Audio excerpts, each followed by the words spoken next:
In the dusty expanse of New Mexico territory, where the horizon stretches endless and unforgiving, Clara Boone tends to her late husband's struggling farm with nothing but determination and a prayer. 8 months pregnant and facing another failed harvest, she's learned that survival means making hard choices with a steady hand and a guarded heart. When a mysterious cowboy collapses near her, property broken, horseless, and asking for nothing but the chance to earn an honest meal, Clara faces a decision that will change everything. She lends him her finest mare, expecting never to see either again. But Jesse returns at sundown, as promised, with gratitude in his weathered hands and secrets buried deep in his gentle eyes. What Clara doesn't know is that this drifter carries more than just a hidden past. Will one act of kindness between strangers become the foundation for something neither expected to find? The morning sun cast long shadows across Clara's weathered porch as she stepped outside, her hand instinctively resting on the swell of her belly. The baby had been restless all night, kicking against her ribs as if sensing the tension that never quite left her shoulders these days. She paused at the threshold, her fingers brushing against Thomas's leather work gloves, hanging by the door worn smooth from years of honest labor, now gathering dust like so many of her dreams. 3 months had passed since the fever took Thomas, leaving her alone with a failing farm and more questions than answers. The drought had been merciless, turning their once green pastures into cracked earth that resembled her own fractured heart. Every morning brought new challenges, broken fences, empty water troughs, and the constant worry about how she'd manage when the baby came. Clara walked slowly toward the barn, her steps careful on the uneven ground. The morning ritual of checking on the animals gave her a sense of purpose, even when everything else felt uncertain. Their remaining cattle only 12 head now, down from the 40 they'd owned when Thomas was alive, clustered around the water tank, their eyes dull with the resignation that comes from too many dry seasons. "Easy, girls," she murmured to the horses as she distributed hay. Her voice carried the gentle authority of someone raised around animals, though lately, even that confidence felt borrowed from a stronger version of herself.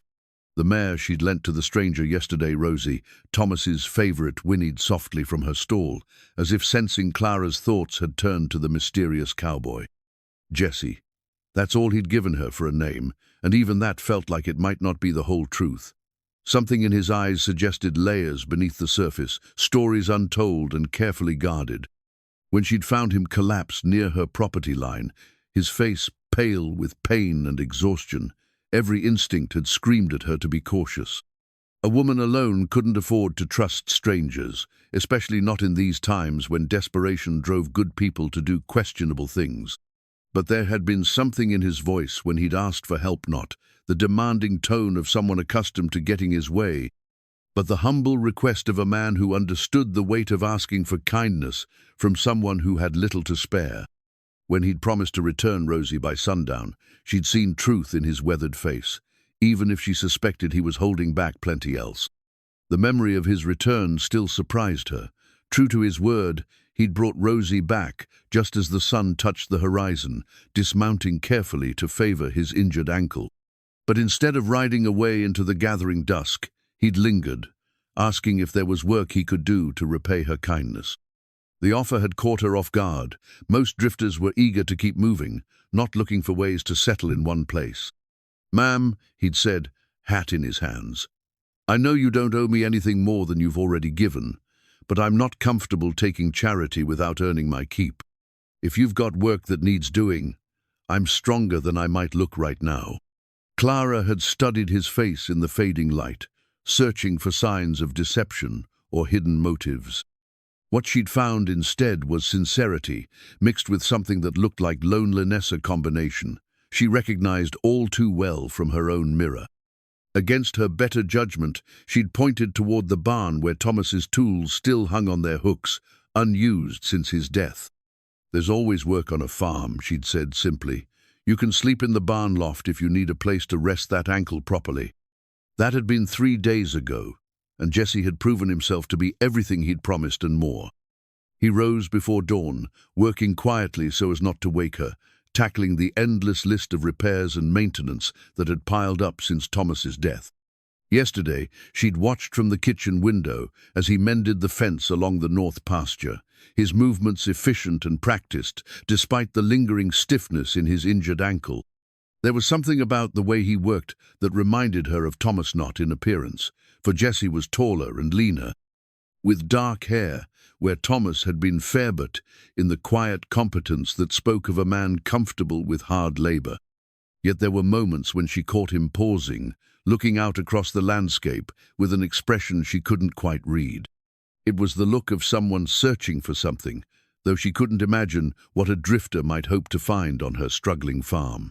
The sound of splitting wood drew her attention toward the woodpile, where Jessie was attacking the task of replenishing their winter supply.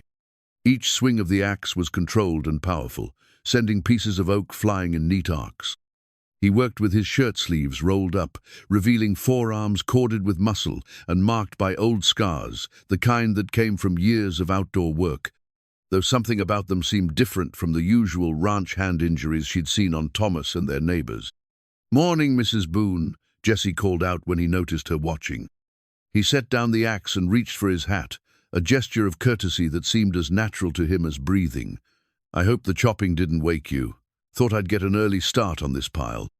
"The baby's been restless," Clara replied, moving closer to inspect his work. The wood was split perfectly, each piece the right size for their stove. "You don't have to call me Mrs. Boone, you know. Clara will do fine." Jessie nodded, a slight smile playing at the corners of his mouth. "Clara it is, then. Though I hope you don't mind me saying, your husband taught you well about running this place. Everything's organized, just right makes the work go smoother when things have their proper place." The compliment warmed her, though it also brought a familiar pang of loss. Thomas had been meticulous about organization, claiming that a well-ordered farm was the foundation of everything else.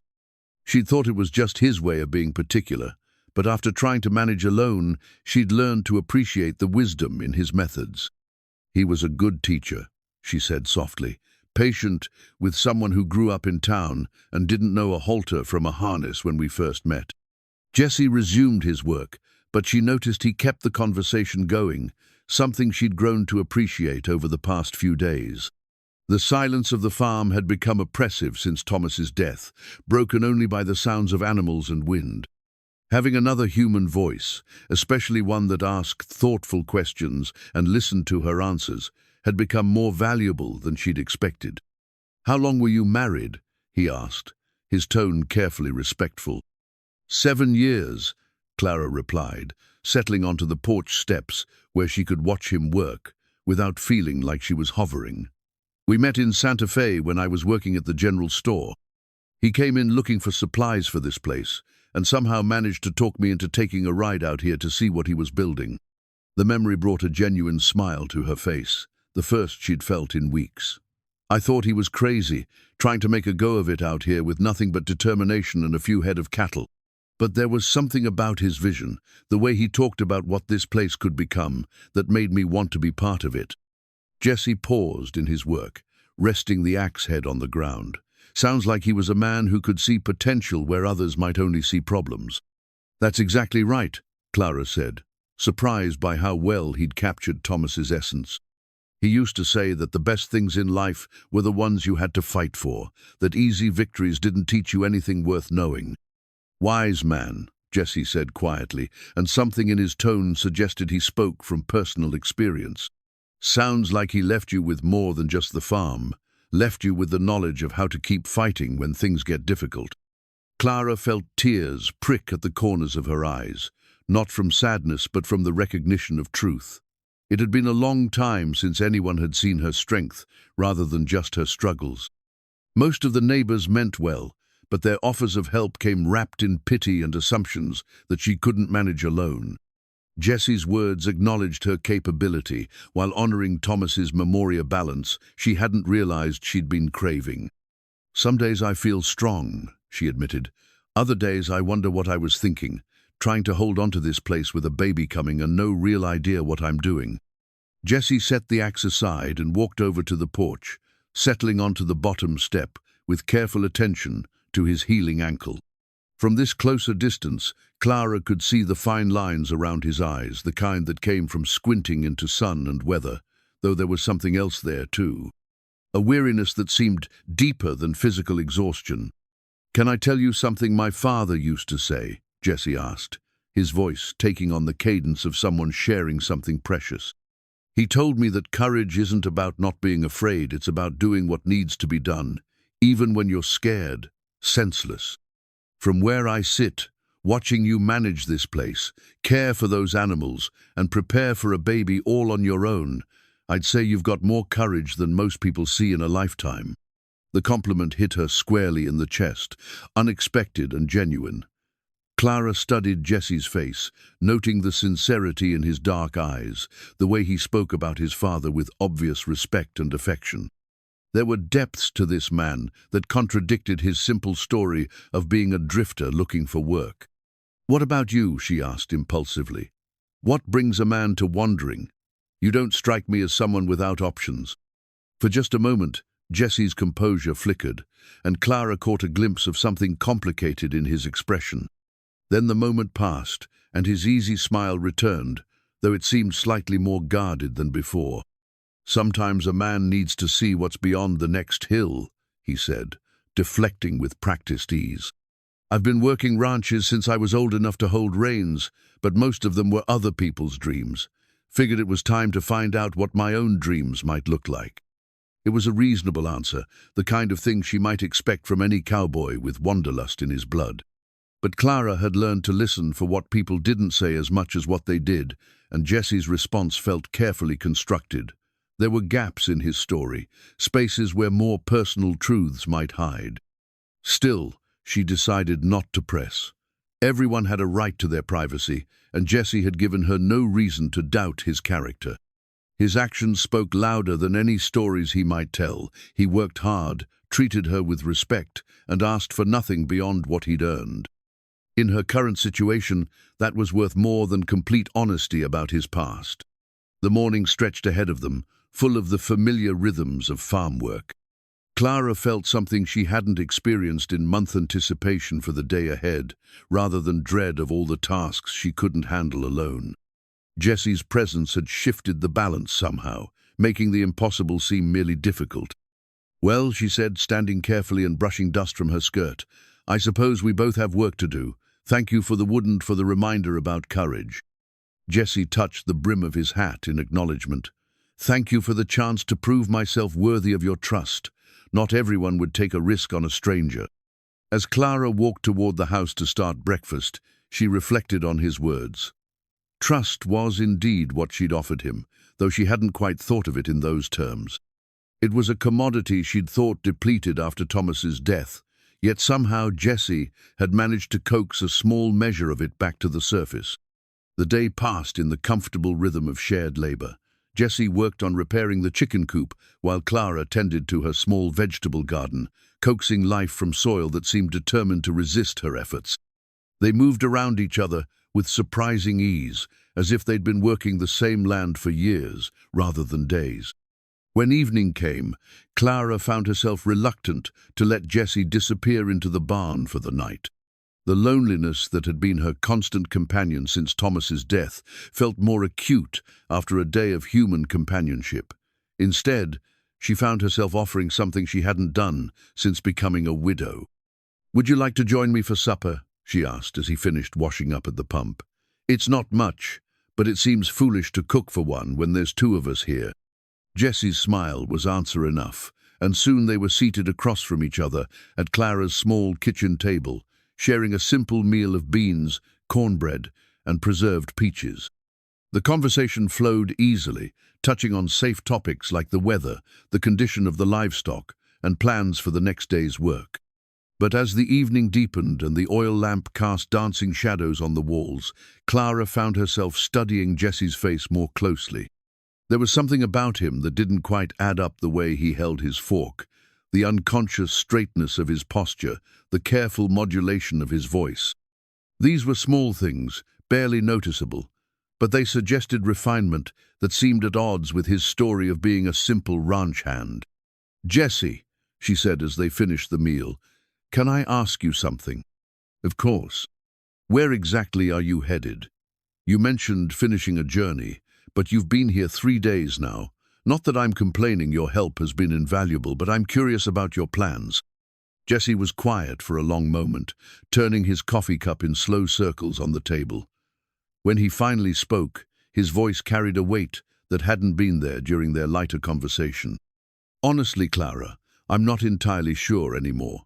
When I started out, I thought I knew exactly where I was going and what I was looking for.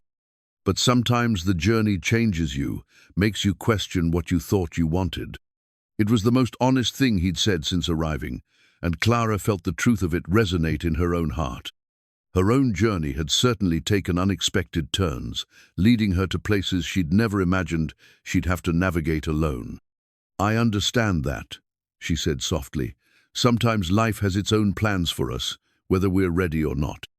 Jesse met her eyes across the table, and for a moment, the careful distance he maintained seemed to dissolve. You're a remarkable woman, Clara Boone. Your husband was lucky to have you, and that baby you're carrying is going to have one hell of a strong mother. The compliment, delivered with quiet conviction, made Clara's heart skip in a way that had nothing to do with pregnancy and everything to do with the way Jesse was looking at her, not with pity or concern, but with genuine admiration and something that might have been the beginning of deeper feelings. As they cleared the dishes together, moving around the small kitchen with unconscious coordination, Clara realized that her life had taken another unexpected turn. For the first time since Thomas's death, she was thinking about the future in terms of possibility rather than mere survival. When Jesse finally bid her good night and headed for the barn, Clara stood at her kitchen window, watching his lantern light bob across the yard. Whatever secrets he might be keeping, whatever complications his presence might bring, she was grateful for this respite from loneliness. Tomorrow would bring new challenges, as it always did. But tonight, for the first time in months, Clara Boone fell asleep, with hope stirring alongside the baby in her womb. The screaming woke Clara from the first decent sleep she'd had in weeks. Her eyes snapped open to pre-dawn darkness, her heart hammering as the sound came again high, terrified, and unmistakably from Rosie. Clara struggled to her feet, her pregnant belly making quick movement awkward, and rushed to the window. In the pale moonlight, she could see her mare thrashing in the paddock, favoring one leg in a way that made Clara's stomach clench with dread. She threw on Thomas's old coat over her nightgown and hurried outside, her bare feet slipping on the dew-slick ground. By the time she reached the fence, Jesse was already there, having emerged from the barn with a lantern held high. His hair was tousled from sleep, but his eyes were alert and focused entirely on the injured animal. "When did this happen?" he asked, his voice carrying an authority that seemed to come from somewhere deeper than his usual deference. "I don't know. The screaming woke me." Clara's voice shook as she watched Rosie struggle to put weight on her left front leg. "Oh, God, Jesse, what if she's broken something? I can't afford to lose her." The words came out sharper than she'd intended, edged with the panic that lived just beneath the surface of every day since Thomas's death. Rosie wasn't just a horse, she was transportation, work partner, and one of the few remaining links to the life Clara had built with her husband. Losing her would be catastrophic in ways that went far beyond the financial. Jesse was already climbing through the fence rails, moving with surprising grace for someone who'd been favoring an injured ankle just days before. "Easy, girl," he murmured to the mare, his voice taking on a tone Clara had never heard from him, calm, professional, with an underlying confidence that spoke of extensive experience with injured animals. Clara watched in fascination as Jesse approached the panicked horse. Instead of the tentative movements she might expect from a drifter who'd learned animal care through necessity, his actions were methodical and sure. He kept up a steady stream of quiet words as he got close enough to examine Rosie's leg, his hands moving with the practiced expertise of someone who'd done this many times before. "She's tangled herself up in some old wire," Jesse called back to Clara, his voice steady despite Rosie's continued agitation. "Looks like part of that broken fence post finally gave way completely. The wires cut her up pretty good, but I don't think anything's broken." Relief flooded through Clara, followed immediately by a new worry. Can you get her free? Should I ride to town for the veterinarian? Jesse was already working at the wire, his movements careful but efficient. No need for the vet just yet. Let me see what we're dealing with first. He paused, glancing back at Clara with an expression that seemed to be weighing something. Could you bring me some clean rags and that bottle of whiskey from Thomas's shelf? And maybe a rope, something soft I can use as a lead. Clara hurried to gather the requested items, her mind racing. There had been something in Jesse's tone when he'd mentioned not needing the veterinarianot dismissal or false confidence, but the assurance of someone who knew exactly what he was doing. When she returned with the supplies, she found Jesse had successfully freed Rosie from the wire and was examining the wounds on her leg with the kind of thoroughness that spoke of real knowledge. How bad is it? Clara asked, trying to keep the worry from her voice. 3 cuts, none too deep, but they'll need cleaning and wrapping to prevent infection. Jesse accepted the whiskey and rags, then surprised Clara by producing a small leather kit from his back pocket. Lucky thing I keep some basic supplies with me. As Jesse opened the kit, Clara caught a glimpse of medical instruments that looked far more sophisticated than anything a typical ranch hand would carry. There were surgical scissors, what looked like suture thread, and several small bottles of medicine she couldn't identify. Before she could comment, Jesse was already at work, cleaning Rosie's wounds with a skill that made Clara's breath catch. "You've done this before," she said, and it wasn't a question. Jesse's hands never paused in their work, but she saw a slight tension enter his shoulders. "You pick things up when you spend enough time around animals." It was another deflection, Clara realized, but this time she wasn't willing to let it pass. The competence she was witnessing went far beyond what someone would pick up through casual experience. Jesse was working with the precision of a trained veterinarian, his movements confident and sure as he cleaned and dressed Rosie's wounds. "Jesse," Clara's voice carried a new note of firmness, "where exactly did you learn to do that?" For a moment, Jesse's hands stilled. When he looked up at her, Clara saw something complicated pass across his fascia, struggle between truth and whatever story he'd been telling himself about who he needed to be here. "My father," he said finally, "insisted that anyone working with livestock should know basic veterinary care. Said it was irresponsible to depend on animals for your livelihood without understanding how to help them when they were hurt." It was more truth than he'd given her before, but Clara sensed there were still layers beneath the surface. The way Jesse spoke about his father suggested respect, tinged with something else, perhaps the weight of expectations or the burden of living up to a significant legacy. "Your father sounds like a practical man," Clara said carefully. "Must have been quite an operation he was running to require that level of knowledge from his hands." Jesse resumed his work on Rosie's leg, but Clara noticed his movements had become slightly more hurried. He believed in doing things right, whatever the cost. There was something in his tone that suggested this belief had come with complications, perhaps even conflict.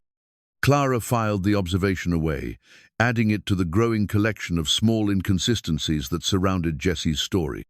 As Jesse finished wrapping Rosie's leg with strips of clean cloth, the mare's agitation gradually subsided. Soon she was standing calmly, accepting their attention with the patient resignation of an animal that understood she was being helped rather than hurt. "She'll be fine," Jesse said, stepping back to examine his work. "Keep her in the paddock for a few days, change the bandages daily, and watch for any signs of infection. But the cuts are clean, and she's got good spirit. She'll heal up just fine." Clara felt tears of relief sting her eyes, and suddenly the events of the night waking to Rosie's distress, the fear of losing another crucial piece of her life. The competent way Jesse had handled the crisis crashed over her in a wave of emotion that had as much to do with gratitude as it did with the growing realization that she was coming to depend on this man in ways that frightened her. "Thank you," she said, her voice thick with feeling. "I don't know what I would have done if you hadn't been here." Jesse was cleaning his hands with the remainder of the whiskey, but at her words he looked up with an expression that was surprisingly vulnerable. "Clara, Whatever he'd been about to say was interrupted by Rosie's soft nicker. The mare had moved to the fence and was nuzzling Jessie's shoulder with obvious affection, as if she understood who had helped her through her ordeal. "She likes you," Clara observed, reaching out to stroke Rosie's neck. "Animals are good judges of character." "Sometimes better than people," Jessie said quietly, and there was something in his voice that made Clara look at him more closely. They stood there in the growing pre-dawn light, both of them gentle-handed with the injured mare, and Clara felt something shift between them. The crisis had stripped away some of the careful politeness they'd maintained, revealing something more honest underneath. Jessie had shown her capabilities that raised new questions about his background, while Clara had allowed him to see her vulnerability and fear. "Jessie," she said as they finally prepared to head back to their respective sleeping quarters, "I want you to know that I'm grateful not just for tonight, but for everything you've done since you've been here. I realize I haven't exactly been forthcoming about how much I needed help, but your being here has made a difference in ways I'm not sure I can properly express." Jessie paused in gathering up his medical kit, and when he looked at her, Clara saw something raw and unguarded in his expression. "Clara, there's something I should tell you." But whatever confession might have followed was interrupted by the sound of horses approaching at a hard gallop. Clara's heart sank as she recognized the distinctive rhythm of multiple riders moving with purpose rather than leisure. In her experience, nothing good ever came from visitors arriving before dawn. 3 men emerged from the darkness, their faces grim in the lantern light. Clara recognized the lead rider as Deputy Marshal Hawkins, a man whose presence on her property could only mean trouble of the official variety. "Mrs. Boone," Hawkins called out as he dismounted. "Sorry to disturb you at this hour, but we're tracking a man who might have passed through this area. Tall fellow, dark hair, traveling alone.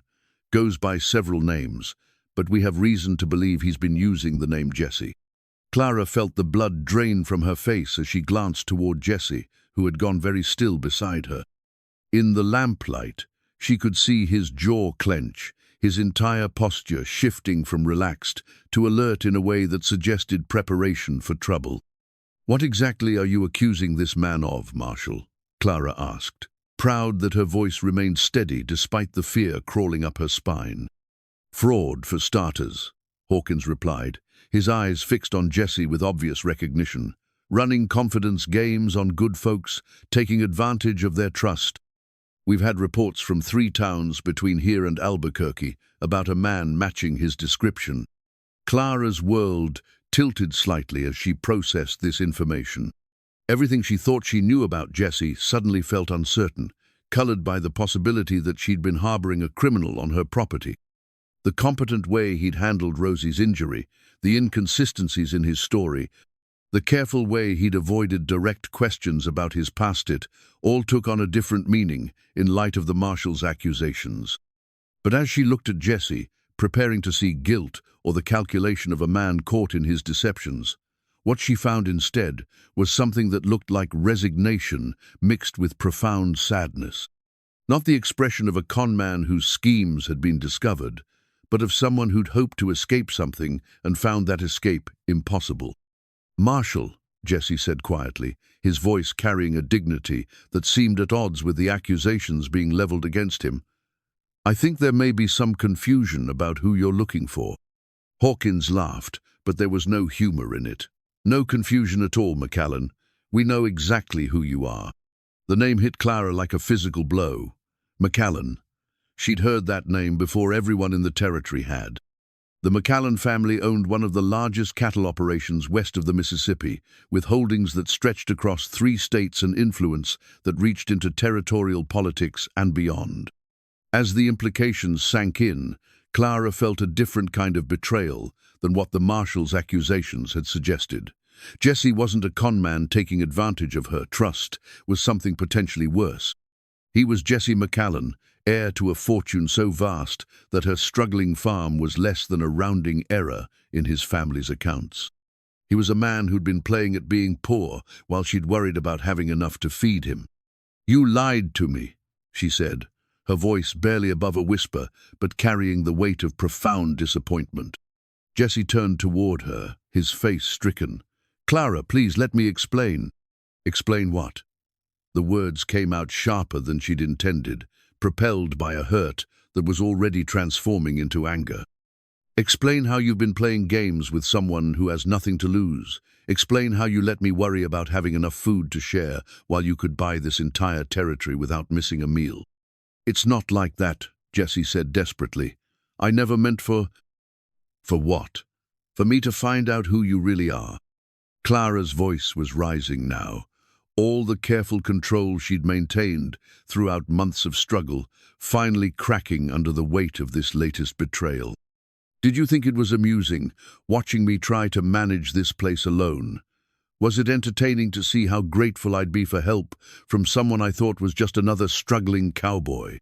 Marshal Hawkins cleared his throat, reminding them both that they had an audience for this confrontation. Mrs. Boone, if you've been harboring this man, you should know that. She's harbored no one, Jessie said sharply, his attention still fixed on Clara's face. And there are no fraud charges that will stick, Marshal, because I've taken nothing from anyone that wasn't freely given. If my family wants me back, they're welcome to ask, but I'm not aware of any legal obligation to return to a place I chose to leave. Clara barely heard the exchange between Jessie and the Marshal. Her mind was reeling with the implications of what she'd just learned, replaying every conversation they'd had through the lens of this new knowledge. How many times had she worried aloud about money while he sat there knowing he could solve her problems with pocket change? How many times had she expressed gratitude for his help while he knew she was thanking someone who was essentially playing dress-up as a poor man? The betrayal cut deep because it undermined not just her trust in Jessie, but her trust in her own judgment. She'd prided herself on being able to read people, on recognizing honesty and character. To learn that she'd been so thoroughly deceived by someone she'd begun to care for felt like a fundamental failure of perception. I want you off my property, she said quietly, her voice carrying a finality that surprised even her. Now. Jessie's face went pale. Clara, please, give me a chance to explain why you what? Why you lied to me from the moment you arrived? Why you let me believe you were someone you're not? Why you made me feel foolish for worrying about things that you could fix with a snap of your fingers? Clara's voice broke slightly on the last words, betraying the depth of her hurt. I never meant for you to feel foolish, Jessie said desperately. Everything I've done here, every moment we've shared, none of that was a lie. The person you've gotten to know, that's who I really am, regardless of what name I carry or what money my family has. I don't know who you are, Clara said with devastating quiet. I thought I did, but I was wrong about everything.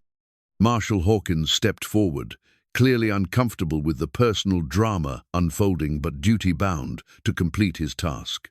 Mr. McCallan, I'm going to have to ask you to come with us. There are questions about your activities over the past month, and your family has requested that you be returned to them. Jessie looked between the Marshal and Clara, his expression that of a man watching his world crumble.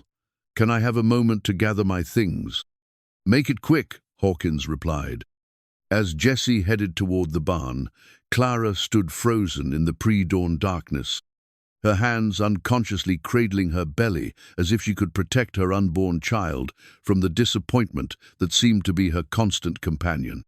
She watched Jessie's lantern light bob across the yard and disappear into the barn, taking with it the brief period of hope and companionship that had made her believe things might be getting better. When Jessie emerged from the barn a few minutes later, he paused near where Clara stood by Rosie's paddock. The mare nickered softly, as if sensing the tension in the air. Clara, he said quietly, I know you have no reason to believe me now, but everything I told you about looking for something real, about wanting to find out who I was, beyond my family's expectations, all of that was true. What I found here, what I found with you, that was the most honest thing that's happened to me in years. Clara forced herself to meet his eyes, though it cost her significant effort. Honest? You don't even know what that word means. Jessie flinched as if she'd struck him, but he didn't argue. Instead, he reached into his pocket and pulled out something small and metallic, a pocket watch, she realized, though she couldn't make out the details in the dim light. This belonged to my grandfather, he said, holding it out toward her. It's the only thing I carry that connects me to who I used to be. I want you to have it. I don't want anything from you, Clara said, but her voice lacked the sharp edge it had carried moments before. Despite everything, she could hear the genuine pain in Jesse's voice, could see the slump of defeat in his shoulders. Jesse set the watch on the fence post between them. Keep it anyway. When you look at it, remember that the man who worked beside you these past few days, who cared for your horse and shared your table, that man was real, even if his name wasn't what you thought. Marshal Hawkins cleared his throat impatiently. Time to go, McCallan. Jesse nodded, then looked at Clara one last time. Take care of yourself, Clara Boone. You're stronger than you know, and that baby is lucky to have you for a mother. With that, he turned and walked toward the waiting horses, his steps steady despite the weight of what he was leaving behind. Clara watched as he mounted one of the marshal's horses, noting even in her hurt and anger that he moved with the unconscious grace of someone raised around fine animals, another small detail that should have told her he was more than he claimed to be. As the riders disappeared into the pre-dawn darkness, Clara stood alone in her yard, with only Rosie's soft breathing for company. The silence that had been her constant companion before Jesse's arrival settled around her again. But now it felt different, not just empty, but actively hollow, as if something vital had been carved out of her world. She picked up the pocket watch Jesse had left behind, turning it over in her hands. Even in the dim lantern light, she could see it was made of fine gold, with intricate engraving around the edges. It was the kind of heirloom that represented generations of wealth and privilege, exactly the sort of thing that highlighted the vast difference between Jesse's real world and her own small struggles. But as Clara held the watch, she found herself remembering not the deception, but the gentle competence with which Jesse had treated Rosie's injuries. Whatever lies he'd told about his name and background, his skill in caring for her horse had been real. The kindness in his voice when he'd spoken to both her and the animals had been genuine. The way he'd looked at her not with pity or condescension, but with respect and growing affection that hadn't felt like part of any deception.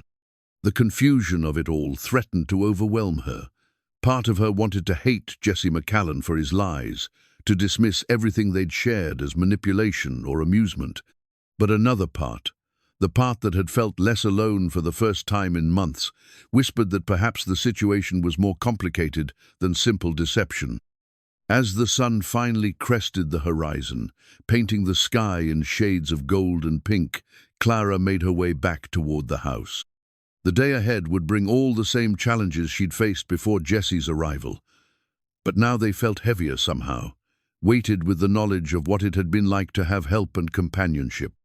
She paused at her front door, Thomas's work gloves still hanging where they'd been for months. For a few days, she'd begun to imagine that she might not have to face the future entirely alone. Now, as she prepared to return to the solitary struggle of keeping her farm and preparing for her baby's arrival, Clara Boone realized that sometimes the cruelest thing wasn't being abandoned, it was being given a glimpse of what you were missing, only to have it taken away again. 2 weeks passed in stubborn silence. Clara threw herself into the daily routines of farm work, with the fierce determination of someone trying to prove a point, though, to whom she couldn't quite say. She rose before dawn, tended to the animals with mechanical precision, and spent her evenings mending clothes by lamplight, her hands working steadily, while her mind churned through the same questions that had plagued her since Jesse's departure. The recipe box sat on her kitchen table like a quiet reproach, its weathered wood surface marked by years of her mother's careful hands. Clara had pulled it out the day after Jesse left, seeking comfort in the familiar ritual of planning meals, but the handwritten cards inside only reminded her of how empty her table felt now. Her mother's neat script described quantities for families, for gatherings, for the kind of shared meals that made a house feel like a home, rather than just a shelter against the elements. Rosie's leg had healed well, the bandages Jesse had applied proving both skillful and sufficient. Clara changed them daily as he'd instructed, watching for signs of infection that never came. The mare seemed no worse for her ordeal, though Clara sometimes caught her looking toward the barn with what might have been expectation, as if she too wondered when the gentle-handed man would return. "He's not coming back," Clara told the horse during one of their daily grooming sessions. "And that's for the best. We don't need anyone, do we, girl?" But even as she spoke the words, Clara knew they rang hollow. The farm felt different now, not just quiet, but actively lonely, in a way it hadn't been even in the immediate aftermath of Thomas's death. Jessie's presence had awakened something in her that she'd thought had died with her husband. The awareness of what it meant to share daily life with another person, to have someone to talk to over morning coffee, to feel that someone cared about the small triumphs and setbacks that made up each day. The realization frustrated her. She'd survived Thomas's death, had learned to manage the farm alone, had grown strong in her solitude. To discover that a few days of companionship could make that hard-won independence feel inadequate seemed like a betrayal of everything she'd accomplished. On a Tuesday morning that dawned grey and humid, promising the kind of weather that made even simple tasks feel burdensome, Clara was struggling to move a heavy salt lick into the far pasture when she heard the sound of approaching horses. Her first thought, shameful in its hopefulness, was that Jessie had returned. But as the riders came into view, she recognized the portly figure of Harold Wickham, president of the Territorial Bank, accompanied by two men she didn't know. Clara's stomach clenched as she watched them approach. Wickham's visits were never social calls, and his expression today carried the particular gravity of a man bearing unwelcome news. She straightened her aching back and walked toward the house, wiping her dusty hands on her apron as she tried to compose herself for whatever unpleasant business had brought the banker to her door. "Mrs. Boone," Wickham called out as he dismounted with the careful movements of a man unused to horseback travel. "I hope you're well. Might we have a word?" "Of course, Mr. Wickham," Clara replied, though her tone carried little warmth. "Would you like to come inside?" "That would be appreciated, thank you." Clara led the three men into her small parlor, noting how their presence seemed to shrink the space. Wickham settled his considerable bulk into Thomas's old chair with a proprietary air that made Clara's jaw clench, while his companions remained standing near the door like sentries. "Mrs. Boone," Wickham began, pulling a folder of papers from his satchel, "I'm afraid I have some concerns about the status of your loan payments. According to my records, you're now 6 weeks behind on your obligations to the bank." Clara had been expecting this conversation, but hearing the words spoken aloud still felt like a physical blow. "Mr. Wickham, as I explained in my letter last month, the drought has made it impossible to bring in the income we'd projected. With Thomas gone and the baby coming, I'm doing everything I can to keep current on our debts." "I understand your circumstances are difficult," Wickham replied, though his tone suggested more impatience than sympathy. "However, the bank has its own obligations to consider. We simply cannot continue to carry loans that show no prospect of being brought current." "What exactly are you suggesting?" Clara asked, though she suspected she already knew the answer. Wickham opened his folder and withdrew a document that Clara recognized with sinking heart as a foreclosure notice. "I'm afraid we'll need to begin proceedings to recover the bank's investment in this property. Given the current market conditions and the state of your operations, we believe the most prudent course is to arrange for the sale of the farm to someone better positioned to make it profitable." The words hit Clara like cold water, even though she'd seen this moment approaching for weeks.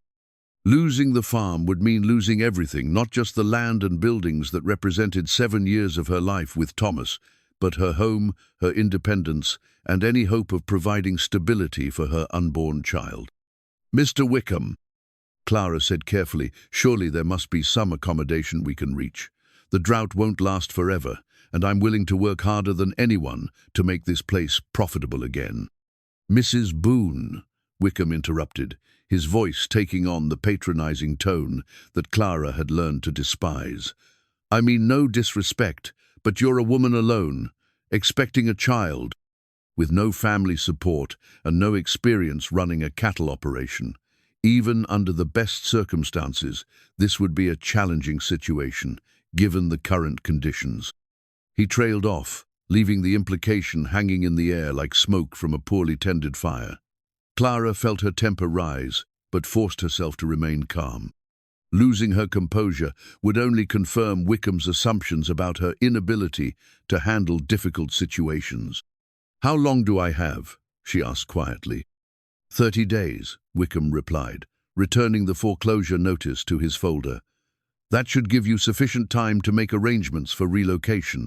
Of course, if you were to find someone willing to assume the debt, the bank would be open to transferring the loan rather than proceeding with foreclosure." Clara almost laughed at the suggestion. Who would be willing to take on a struggling farm and its debts for the sake of a pregnant widow? The idea was so far-fetched it bordered on cruel humor. After Wickham and his men departed, Clara sat alone at her kitchen table, staring at the recipe box without really seeing it. 30 days. In 30 days, she would lose everything Thomas had worked to build, everything they had dreamed of creating together. She would become one of those women she'd always pitied, the ones who appeared in town with everything they owned loaded into a single wagon, looking for work as seamstresses or laundresses, dependent on the charity of others for survival. The baby kicked sharply against her ribs, as if protesting the direction of her thoughts. Clara placed her hand on her belly, feeling the small life moving within her, and made a promise she wasn't sure she could keep. "We'll figure something out," she whispered. "Somehow, we'll find a way." The rest of the day passed in a haze of desperate calculation. Clara went through her meager possessions, trying to determine what might be sold to raise money, but the arithmetic was unforgiving. Even if she sold everything of value she owned, it wouldn't come close to covering the amount needed to bring the loan current. That evening, as she sat on her porch, watching the sun set over land that would soon belong to someone else, Clara found herself thinking about Jesse's pocket watch. She'd kept it in her dresser drawer, telling herself she was merely holding it until she could figure out how to return it to him. But now, desperate for any source of funds, she wondered what such a fine piece might be worth. The thought made her feel sick with shame. Whatever Jesse's deceptions, the watch had been a family heirloom, something with significance beyond its monetary value. To sell it would be another kind of betrayal, a violation of trust even if that trust had been built on lies. But as Clara sat in the gathering darkness, feeling her baby move restlessly in her womb and listening to the sounds of animals that would soon belong to someone else, she began to wonder if honor was a luxury she could no longer afford. The next morning brought unexpected visitors of a different sort. Clara was hanging laundry when she heard the distinctive creak of wagon wheels approaching. To her surprise, she recognized Martha Henderson, her nearest neighbor, accompanied by 2 other women from the local community. Martha was a practical woman in her 50s, married to a successful rancher, with the kind of steady competence that made her a natural leader among the scattered families of the area. "Clara, dear," Martha called out as she climbed down from her wagon, "we heard about your difficulties with the bank. Thought we'd come by to see how you're managing." Clara felt heat rise in her cheeks. News traveled fast in their small community, and she'd hoped to have more time before her financial troubles became common knowledge. "I'm managing fine, thank you, Martha, though I appreciate your concern." Martha approached with the determined stride of someone not easily deflected. "Nonsense, dear. No one manages fine when they're facing foreclosure and expecting a baby. We've brought some things we thought you might find useful." Before Clara could protest, the other women were unloading supplies from their wagon preserves, flour, fabric for baby clothes, and other necessities that represented a significant investment from families who had little enough to spare themselves. The kindness of it made Clara's throat tight with emotion, even as her pride rebelled against accepting charity. "This is very generous," Clara said carefully, "but I'm not sure I can accept." "Of course you can," Martha interrupted briskly. "We look after each other out here. That's how we survive when times get hard." One of the other women, a young mother named Sarah, whom Clara knew only slightly, stepped forward with a bundle of soft, yellow fabric. "I thought you might like this for the baby," she said shyly. "It's cotton, very soft. My mother sent it from back east, but I have more than I need." The gift, offered with such genuine kindness, nearly broke Clara's composure. She accepted the fabric with hands that trembled slightly, overwhelmed by the generosity of women who barely knew her, but recognized her need. "Thank you," she managed. "All of you. This means more than you know." Martha settled onto the porch steps with the air of someone prepared for a long conversation. "Now then, what's this business about foreclosure? Harold Wickham's been known to jump the gun when he thinks he smells profit. Maybe there's something that can be done." Clara found herself explaining the situation, surprised by how good it felt to share the burden with someone else. Martha listened with the focused attention of someone accustomed to solving practical problems, occasionally asking pointed questions about the details of the loan and the farm's current condition. 30 days, Martha repeated when Clara finished. "That's not much time, but it's not impossible either. The question is whether you're determined to fight for this place or if you're ready to give up." "I don't want to give up," Clara said quietly. "This farm is all I have left of my life with Thomas, but wanting something and being able to keep it aren't the same thing." "No, they're not," Martha agreed. "But you'd be surprised what a determined woman can accomplish when she sets her mind to it. The trick is knowing when to ask for help and when to stand on your own." Sarah, who had been quiet during most of the conversation, suddenly spoke up. "What about that cowboy who was staying here a couple weeks ago? I heard he was handy with repairs and such. Could he be of help?" Clara felt her face flush with embarrassment and something more complicated. "He's gone," she said simply. "That situation didn't work out as expected." Martha's sharp eyes caught the careful neutrality of Clara's tone. "Ah, well, men can be disappointing creatures, even the ones who seem promising at first. But that doesn't mean you're out of options." For the next hour, the women worked together to put away the supplies they'd brought, and Clara found herself drawn into the kind of easy female companionship she'd missed more than she'd realized. Their conversation ranged from practical advice about preparing for the baby to gentle gossip about their neighbors, creating a sense of community that made Clara's isolation feel less absolute. When they finally prepared to leave, Martha paused at her wagon to deliver what was clearly the real purpose of her visit. "Clara, I want you to know that if things become truly desperate, Robert and I have a room we could spare until after the baby comes. It's not charity you'd earn your keep helping with household tasks and such, but you don't have to face this alone if you don't want to." The offer was generous beyond anything Clara had expected, and it took considerable effort to keep her voice steady as she responded. "Thank you, Martha. I hope it won't come to that, but knowing the option exists means more than I can say." After the women departed, Clara stood in her newly stocked kitchen, surrounded by evidence of her neighbor's kindness, and felt something shift inside her. For weeks, she'd been thinking of her situation in terms of what she was losing, what was being taken from her. But Martha's visit had reminded her that she wasn't entirely alone, that there were people who cared about her welfare, even if they couldn't solve her problems for her. The realization didn't change the mathematical reality of her situation. She still had 30 days to find a solution to an impossible problem. But it did change how she felt about facing that challenge. Instead of the desperate isolation that had characterized her struggles since Thomas's death, she now had the knowledge that there were people willing to help her find a way forward. That evening, as Clara sat down to a dinner that included preserves Martha's group had brought, she found herself thinking not about Jesse's deception or the looming foreclosure, but about the way Sarah had shyly offered fabric for a baby she'd never meet.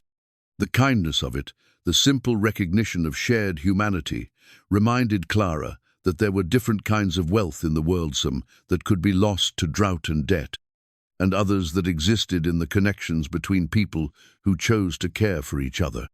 For the first time since receiving Wickham's ultimatum, Clara allowed herself to hope that 30 days might be enough time to find a different kind of solution than the one she'd been imagining. She didn't know what that solution might look like, but she was beginning to believe that giving up wasn't the only option available to her. As she prepared for bed, Clara caught sight of herself in the small mirror above her washstand. The woman looking back at her was thinner than she'd been before Thomas's death, marked by months of struggle and worry. But there was something new in her expression, a determination that hadn't been there when she'd awakened that morning. Tomorrow would bring new challenges, as it always did. But tonight, for the first time in weeks, Clara Boone went to sleep, believing that she might be stronger than her circumstances, and that strength might be enough to find a way through the impossible situation ahead of her.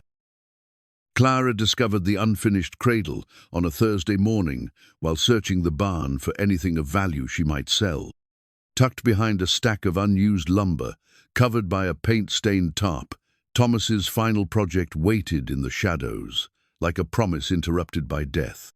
She knelt carefully beside it, her pregnant belly making the movement awkward, and ran her fingers over the smooth wood that still carried the faint scent of the linseed oil Thomas had favored. The cradle was beautiful even in its incomplete state, crafted from cherry wood with careful attention to the grain, fitted joints that spoke of patient skill, and curved rockers that suggested the gentle motion that would someday soothe a restless baby. Thomas had been working on it during the evenings before his illness, sitting by lamplight with his tools spread around him, humming softly as his hands shaped wood into something that would cradle their child. Clara sank onto an overturned bucket, overwhelmed by the tangible evidence of dreams that death had left unfinished.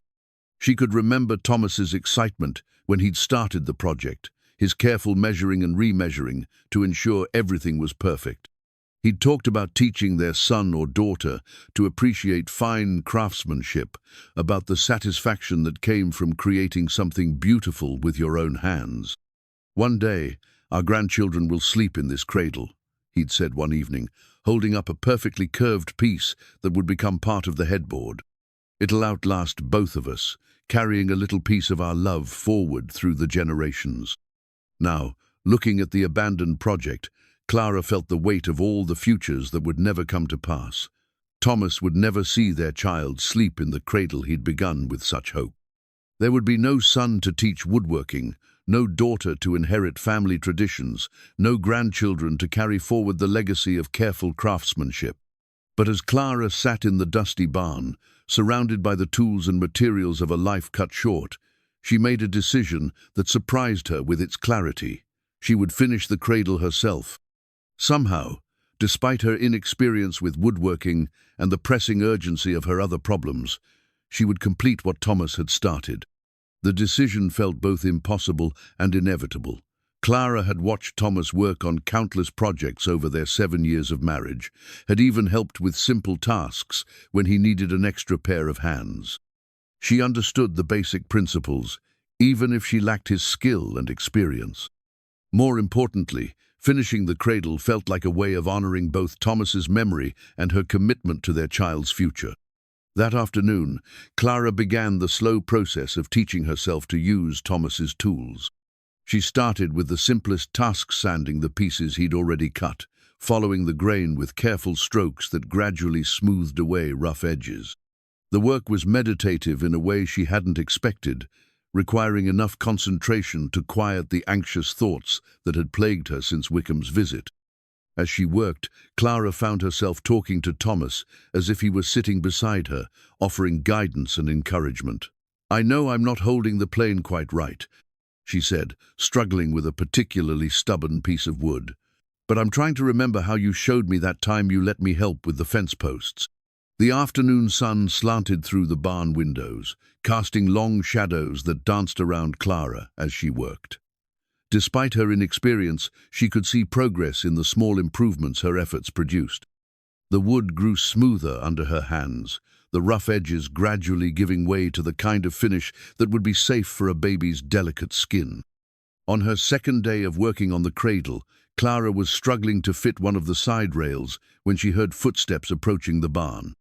She looked up to see Martha Henderson standing in the doorway, her expression shifting from casual curiosity to something approaching awe as she took in the scene. "Clara Boone," Martha said softly, "what in the world are you doing?" Clara felt heat rise in her cheeks, suddenly self-conscious about her amateur woodworking attempts. "Thomas started this before he died," she explained, gesturing toward the partially assembled cradle. I thought maybe I could finish it." Martha approached slowly, running her practiced hands over the wood with obvious appreciation. As the wife of a successful rancher, she'd seen plenty of craftsmanship over the years, and her expression suggested she recognized the quality of Thomas's work. "This is beautiful," Martha said quietly. "Look at these joints. Your husband was a true craftsman. But Clara, honey, finishing something like this requires skills that take years to develop. Are you sure you want to take this on right now, with everything else you're dealing with?" Clara looked down at her hands, already bearing small cuts and calluses from her inexperienced efforts with unfamiliar tools. "I know it's probably foolish," she admitted.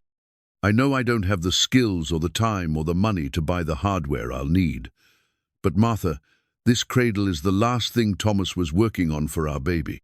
I can't just let it sit here unfinished."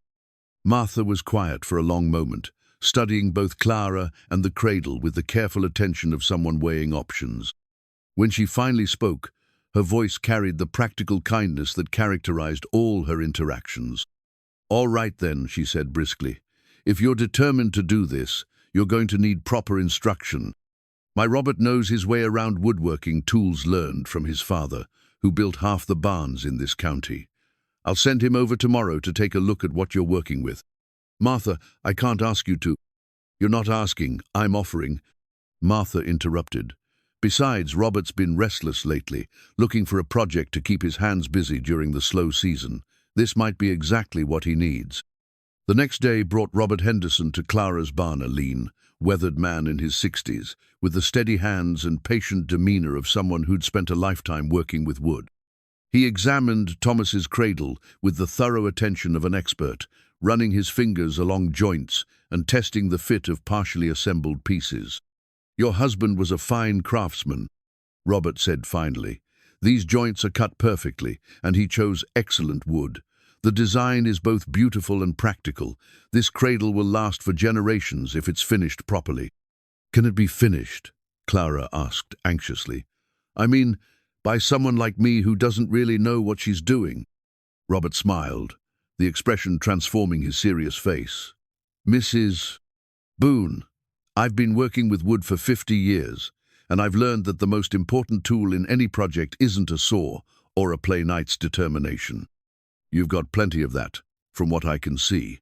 The rest is just technique, and technique can be taught." For the next week, Robert visited Clara's barn each afternoon, patiently teaching her the skills she needed to complete Thomas's project. Under his guidance, Clara learned to read the grain of wood, to measure twice and cut once, to test the fit of joints before applying glue that couldn't be undone. "Woodworking is a conversation," Robert explained as he showed Clara how to properly hold a chisel. "The wood tells you what it wants to become, and your job is to listen carefully and help it get there. Fight against the grain, and you'll end up with something that looks forced and unnatural. Work with it, and you'll create something that feels like it was always meant to exist." The philosophy resonated with Clara in ways that went beyond woodworking, as she learned to feel the direction of the grain beneath her hands, to sense when a cut was going smoothly versus when she was pushing too hard. She began to understand that the same principles might apply to other areas of her life. Perhaps fighting against her circumstances wasn't the only option. Perhaps there was a way to work with what she had, to find the natural direction forward, rather than forcing solutions that felt wrong. As the cradle gradually took shape under their combined efforts, Clara found herself sharing stories about Thomas with Robert, memories of her husband's patience, his quiet humor, his dreams for their family's future. Robert listened with the respectful attention of someone who understood the weight of such confidences, occasionally sharing his own memories of projects completed and dreams fulfilled over decades of marriage. "Thomas sounds like he was a good man," Robert said one afternoon as they worked together to attach the rockers that would allow the cradle to sway gently. "The kind who built things to last, not just for himself but for the people who'd come after him." "He was," Clara agreed, testing the smooth motion of the completed rockers. "He used to say that every piece of work was a chance to leave the world a little better than you found it." "Wise words," Robert replied. "And it seems to me like you're carrying on that tradition. This cradle will be a beautiful testament to both your love for your child and your respect for your husband's memory. On the day they applied the final coat of finish to the completed cradle, Clara stood back to admire their work with a sense of accomplishment unlike anything she'd felt since Thomas's death. The cradle was beautiful, as fine as anything that might be purchased from the most skilled craftsman in Santa Fe. More importantly, it represented the successful completion of something that had seemed impossible when she'd first discovered it in the barn. "It's perfect," Clara whispered, running her hand along the smooth edge of the headboard. "Thomas would be so proud." "He would be," Robert agreed, "but I think he'd be even more proud of the woman who had the determination to finish what he started. That took real courage, Clara. Don't underestimate what you've accomplished here." That evening, Clara moved the cradle into her bedroom, positioning it beside her bed where she could see it from where she lay. The cherry wood glowed warmly in the lamplight, and the gentle curve of the rockers seemed to promise the kind of comfort and security she wanted to provide for her child. As she prepared for bed, Clara reflected on the changes that had occurred during the week spent working on the cradle. The physical work had been challenging, requiring muscles she wasn't accustomed to using and patience she wasn't sure she possessed. But the process had also been deeply healing, providing a sense of purpose and accomplishment that helped balance the anxiety about her uncertain future. More than that, working with Robert had reminded Clara that accepting help didn't have to mean surrendering her independence. There was a difference between charity that left the recipient feeling diminished and collaboration that left everyone stronger. Robert had taught her skills she would carry forward, knowledge that made her more capable rather than more dependent. The realization gave Clara new perspective on her situation with the bank and the looming foreclosure. Perhaps she'd been thinking about her problems too narrowly, focusing on solutions that required her to succeed entirely on her own, rather than considering ways she might work with others to create possibilities that none of them could achieve alone. As Clara settled into bed beside the completed cradle, she found herself thinking about the community of people who had already offered various forms of support. Martha's practical assistance, Sarah's shy kindness, Robert's patient teaching. Perhaps the key to survival wasn't proving she could handle everything alone, but learning to recognize and accept the different kinds of help that were available to her. The baby kicked gently against her ribs, and Clara placed her hand on her belly, feeling the small life that would soon occupy the cradle beside her bed. Whatever challenges lay ahead, she was no longer facing them entirely alone. The knowledge felt like a different kind of wealth-own that couldn't be measured in dollars or lost to drought, but that might prove just as valuable when it came to building a future worth living.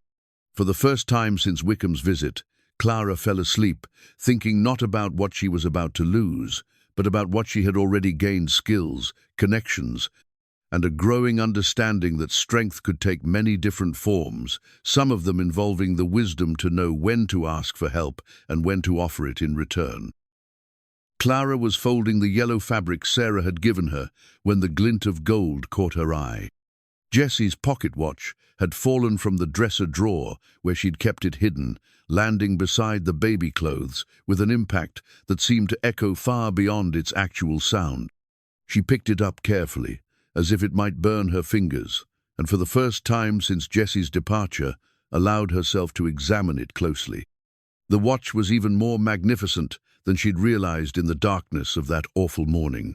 The gold case was heavy in her palm, warm from her touch, and covered with intricate engravings that spoke of master craftsmanship. Tiny vines and flowers wound around the edges, so delicately rendered that they seemed to move in the lamplight. But it was the inscription on the back that made Clara's breath catch. "To Jesse McCallan III, from your loving grandfather. May time teach you wisdom, 1847. The weight of the inscription settled over Clara like a physical thing. This wasn't just an expensive timepiece, it was a family heirloom, passed from grandfather to grandson, carrying with it the hopes and expectations of generations.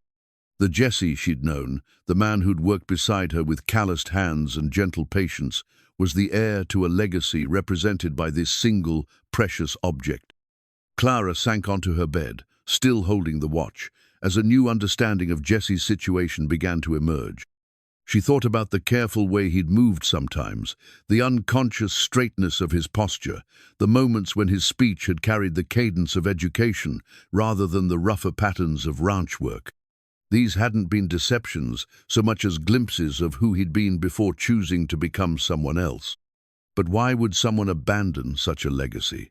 What kind of burden came with inheriting wealth and position that would drive a man to seek anonymity among strangers?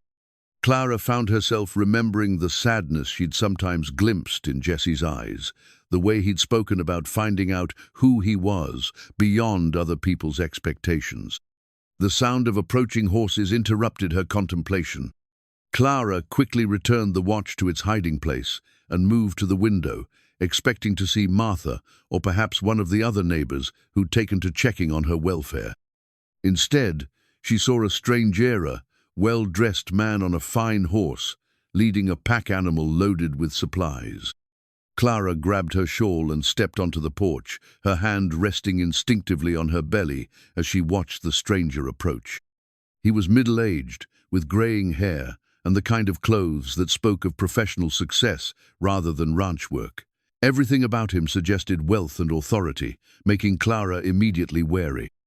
"Mrs. Boone," the man called out, as he dismounted with the practiced ease of someone comfortable around horses. "My name is William Patterson. I represent certain business interests in Santa Fe. Might I have a word with you?" "What kind of business interests?" Clara asked, not moving from her defensive position on the porch. Patterson smiled, but it was the calculated expression of someone accustomed to getting what he wanted through charm rather than honesty. "The kind that might be able to help with your current financial difficulties. I understand you're facing some challenges with the bank." Clara's wariness deepened. News of her troubles was apparently spreading further than she'd hoped, reaching people whose interest couldn't be explained by neighborly concern. "I'm managing my affairs just fine, Mr. Patterson. What exactly are you proposing?" "Perhaps we could discuss this inside," Patterson suggested, glancing around the yard as if assessing its value. "What I have to offer might be of considerable interest to you." Against her better judgment, Clara found herself leading Patterson into her small parlor.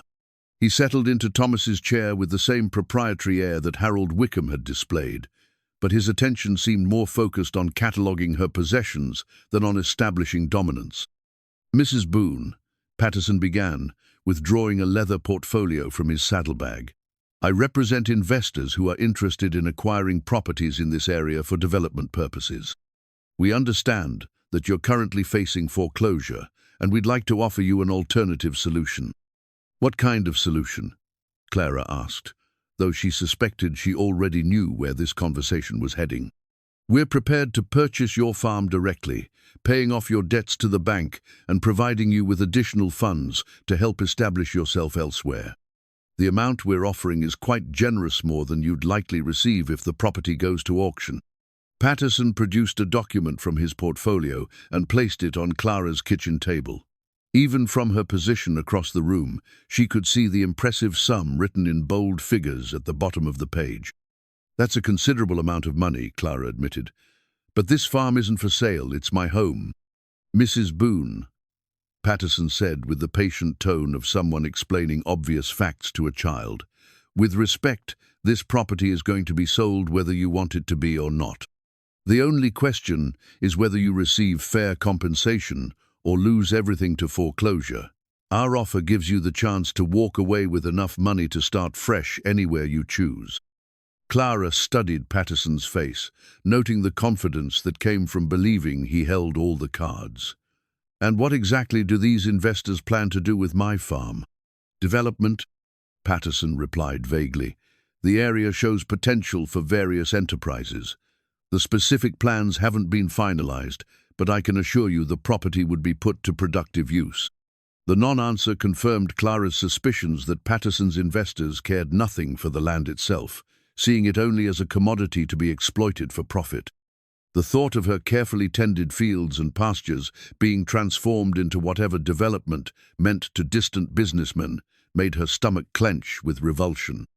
"I appreciate your offer, Mr. Patterson," Clara said carefully, "But I'm not ready to give up on saving my farm just yet. If circumstances change, I'll certainly consider your proposition." Patterson's smile became slightly less warm. "Mrs. Boone, I hope you'll reconsider. The offer I'm presenting today represents the best possible outcome for your situation. Waiting until foreclosure proceedings are complete will leave you with significantly fewer options." "I understand that," Clara replied, standing to indicate that their meeting was concluded. "But I'd rather exhaust every possibility before accepting that this is my only choice." After Patterson departed, Clara sat at her kitchen table staring at the document he'd left behind. The sum offered was indeed generous enough to pay her debts, secure comfortable lodging elsewhere, and provide a modest nest egg for raising her child. From any practical standpoint, accepting the offer made perfect sense.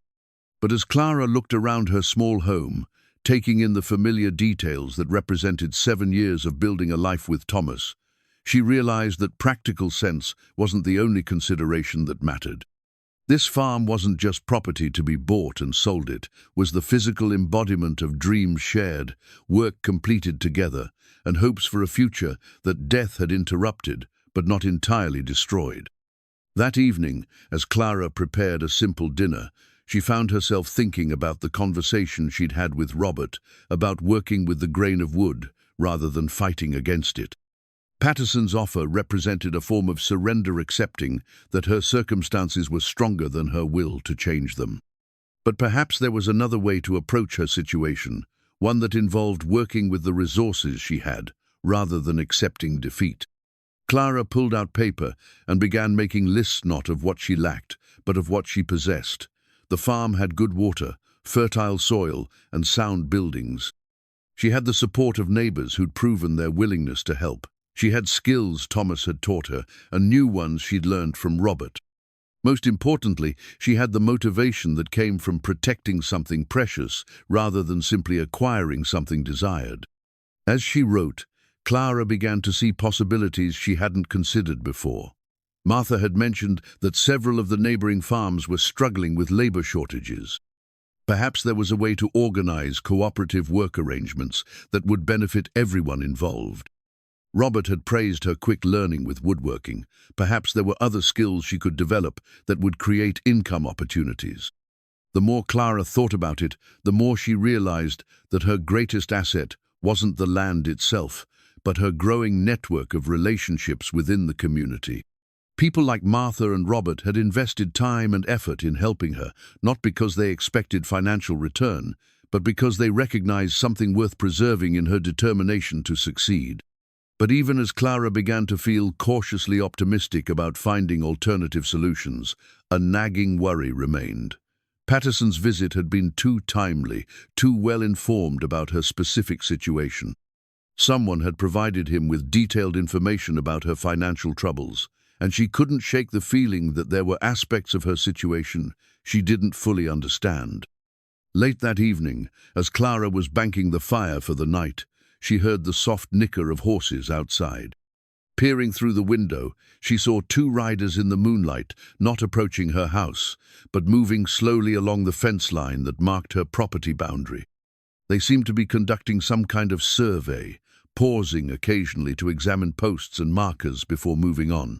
Clara watched until the riders disappeared into the darkness, her mind churning with questions about their purpose. Combined with Patterson's unexpected visit, the nighttime reconnaissance suggested a level of interest in her property that went beyond simple real estate speculation. Someone was making plans that involved her farm, whether she chose to cooperate or not. The realization sent a chill through Clara that had nothing to do with the cool night air. She'd been thinking of her struggle in terms of personal determination versus financial pressure. But perhaps there were larger forces at work, people with resources and influence who saw her small farm as an obstacle to be removed rather than a problem to be solved.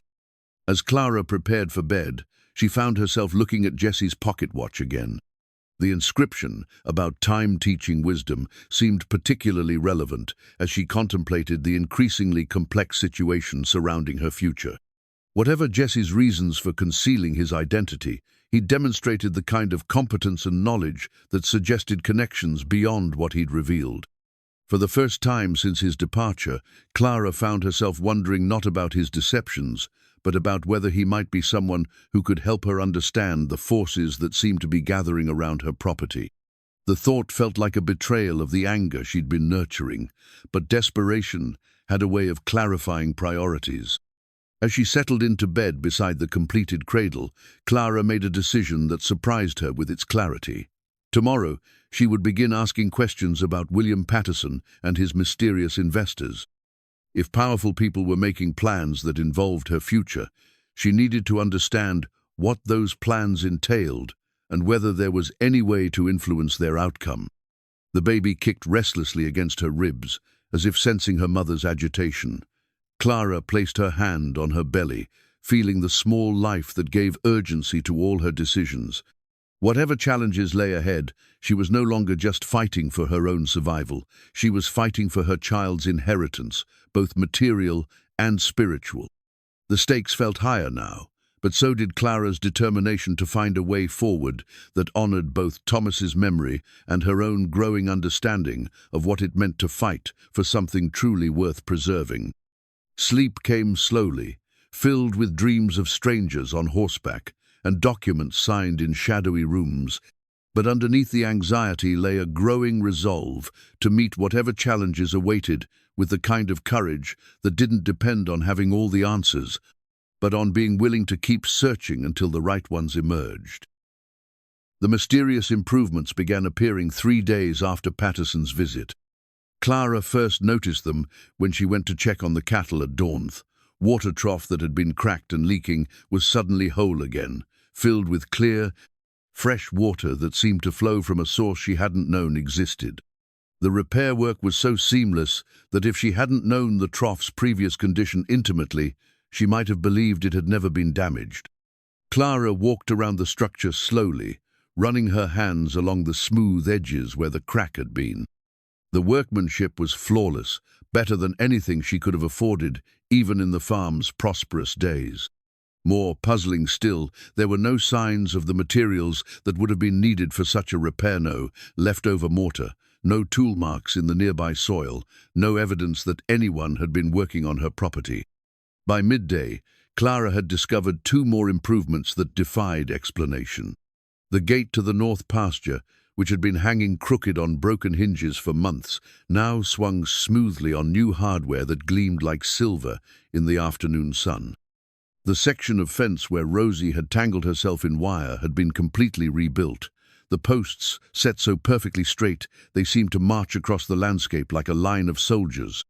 Each improvement was exactly what the farm needed most urgently, completed with a level of skill and quality that spoke of significant expense.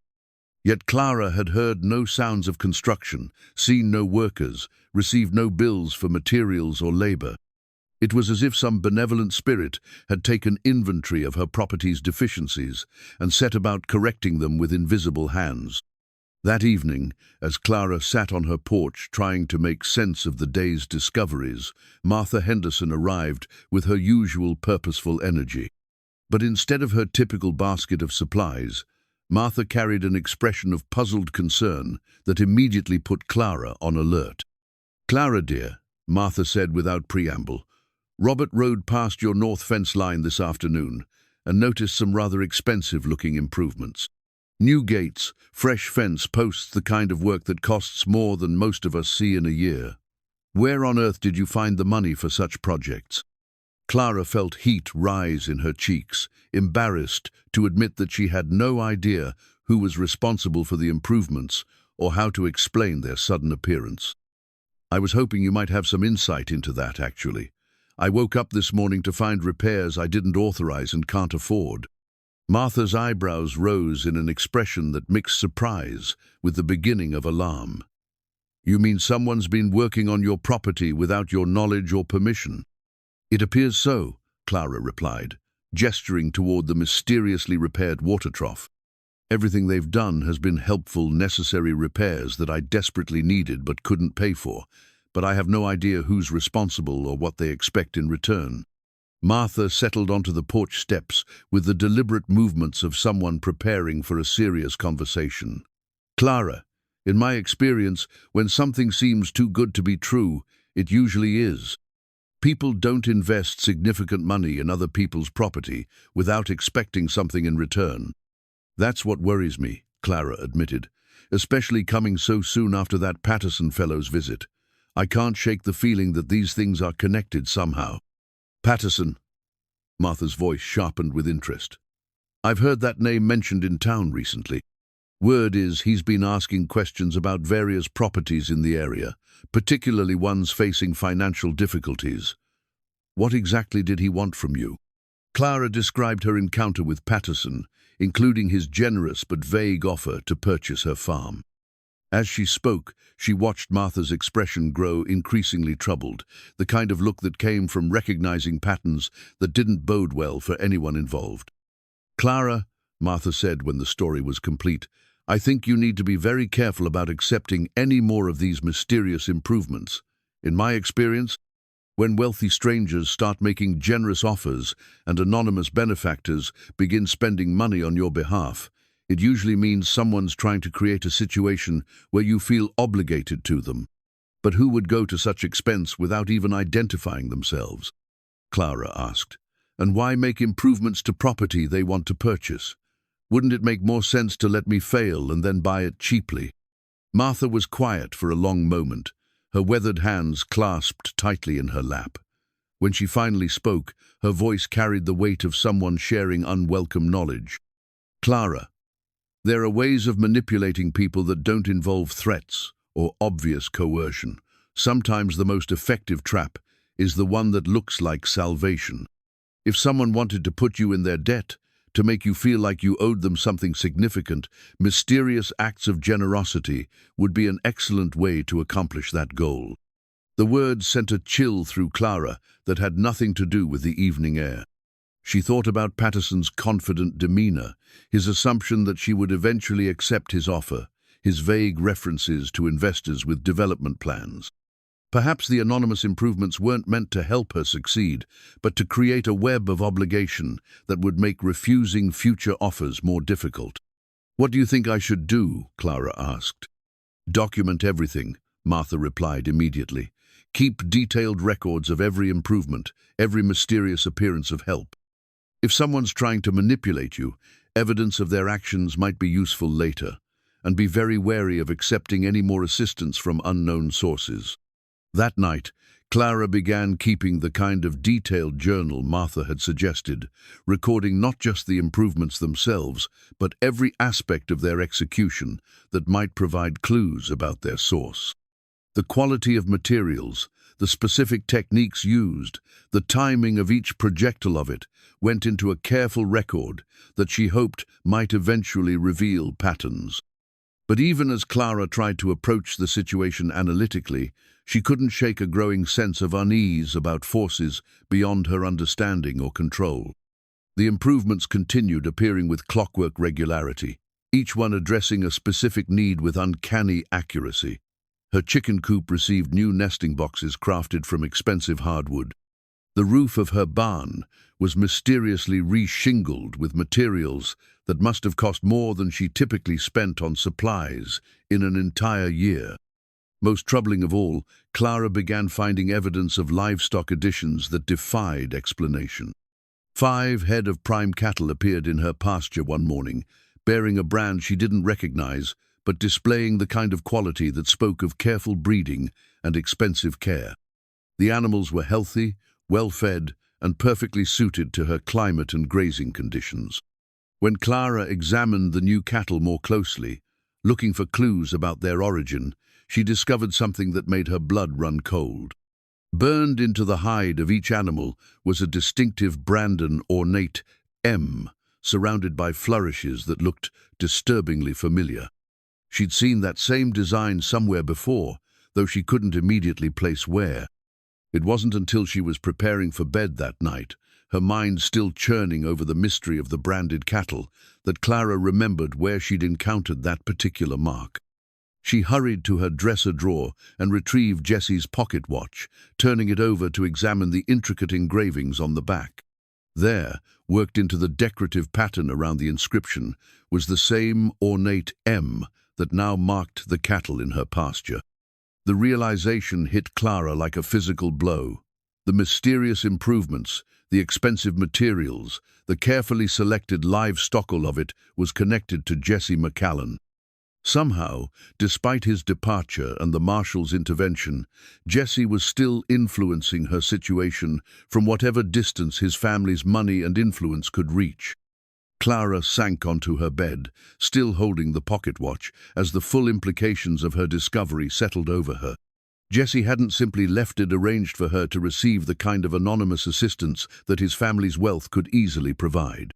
Every improvement that had appeared on her property was a gift from someone who knew exactly what she needed and had the resources to provide it without revealing his involvement.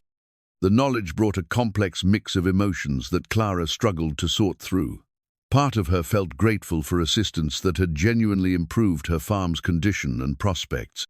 But a larger part felt manipulated, reduced to the status of a charity case who was being managed rather than helped. Worse still was the realization that Jesse's continued involvement in her affairs undermined everything she'd been trying to accomplish since his departure. She'd been working to prove her independence, to demonstrate that she could succeed through her own efforts and the support of her community. But if her recent progress was actually the result of secret assistance from the McCallan fortune, then her apparent success was just another form of deception. The next morning brought Clara a visitor she hadn't expected, Deputy Marshal Hawkins, looking uncomfortable and official as he dismounted from his horse near her front porch.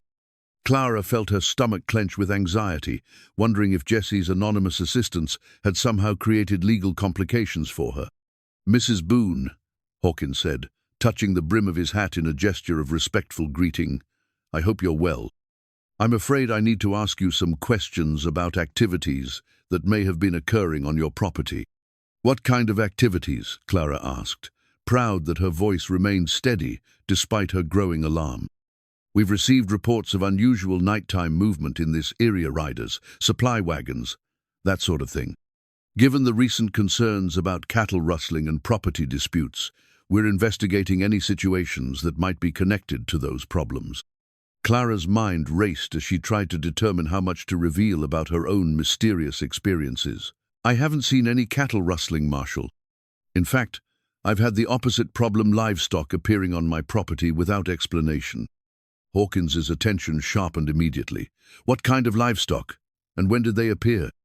Clara described the cattle that had appeared in her pasture, including the distinctive brand that marked them as potentially connected to the McCallan family. As she spoke, she watched Hawkins' expression grow increasingly serious. "Mrs. Boone," Hawkins said when she finished, "those cattle you're describing sound like they might be part of a herd that was reported missing from the McCallan ranch last week. If that's the case, you could be in possession of stolen property, whether you intended to be or not." The words hit Clara like cold water, bringing with them the realization that Jesse's attempts to help might have inadvertently made her a criminal. If the cattle in her pasture had been taken from his family's ranch without proper authorization, her possession of them could be construed as receiving stolen goods. "Marshal," Clara said carefully, "I had nothing to do with acquiring those cattle. They simply appeared in my pasture without any explanation or documentation. If they belong to the McCallan family, I'm certainly willing to return them." "I appreciate your cooperation, Mrs. Boone," Hawkins replied, "but I'm afraid the situation may be more complicated than simple restitution.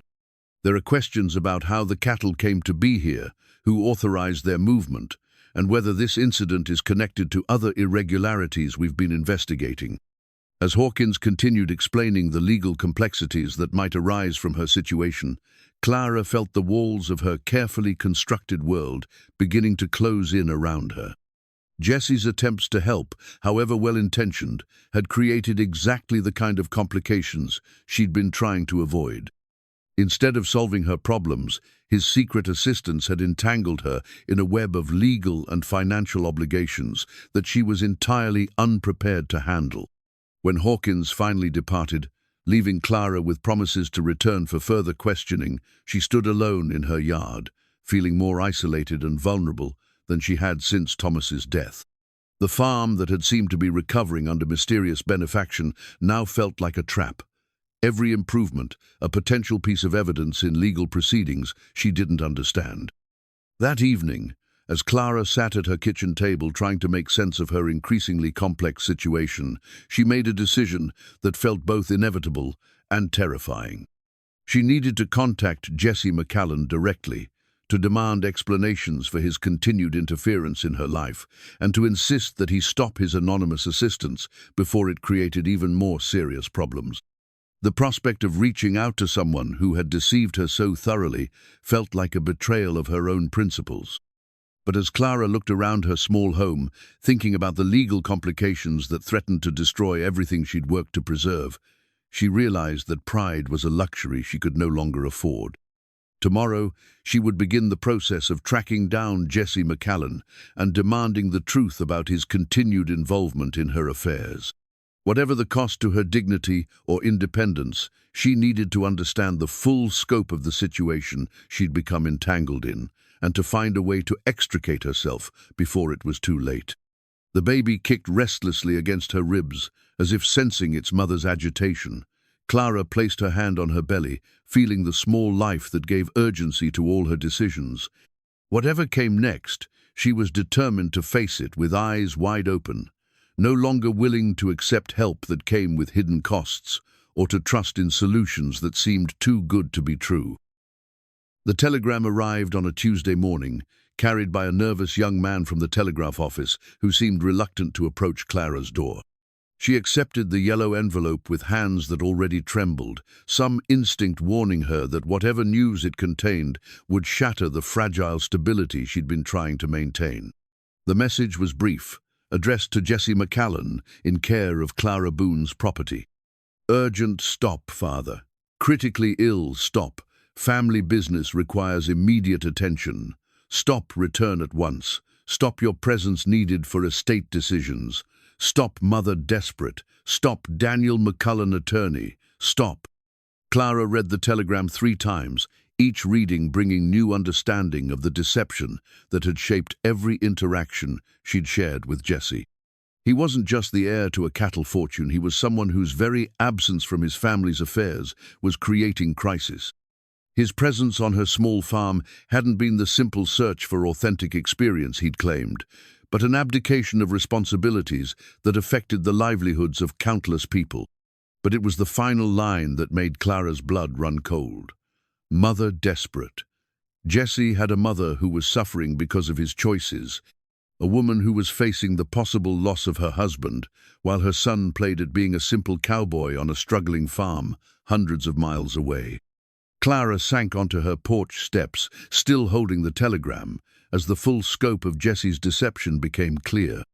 Everything he'd told her about searching for his authentic self, about wanting to escape expectations and find real meaning all of it, had been self-indulgent fantasy, pursued at the expense of people who needed him.